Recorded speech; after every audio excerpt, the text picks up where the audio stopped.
ibang balita, balik bansa ng isang Pinay na nagtrabaho sa scam farm sa Myanmar. Eksklusibo niyang binahagi sa News 5 ang video ng pag-torture sa kanyang kasamahan at ang malaimpyernong karanasan. Nasa frontline balitang yan si Rainiel Pawit.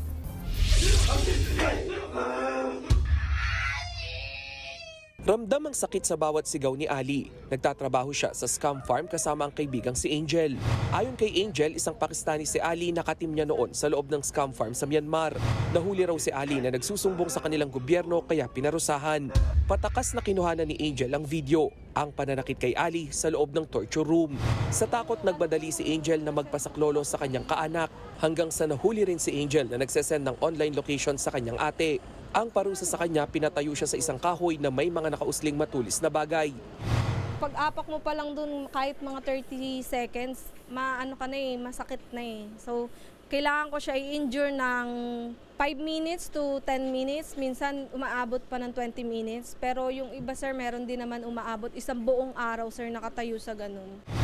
Ang isa namang Pinay na kasama ni Angel na hindi pumasok sa trabaho, mas matindi ang pinarusa. Sinilaban po siya ng lighter. Ang ikinadismaya pa ni Angel, mismo ang mga recruiter na Pinoy pa sa loob ng scam hub, ang kakampi ng mga Chinese employer.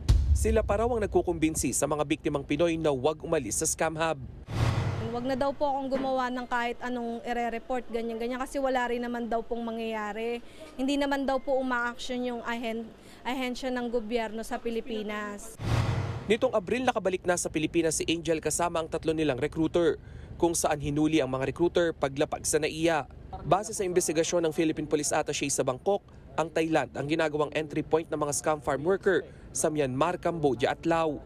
Karaniwang target din umano ng mga recruiter, mga taong malalapit o may koneksyon sa kanila.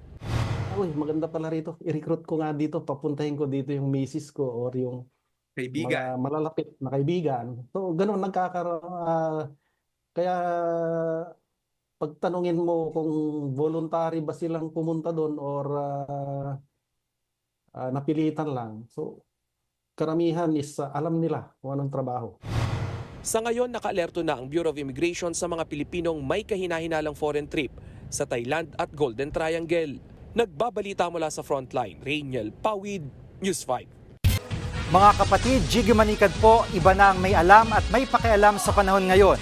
Para sa konkreto, kumpleto at komprehensibong balitaan sa Frontline, mag-follow at mag-subscribe sa social media pages ng News 5.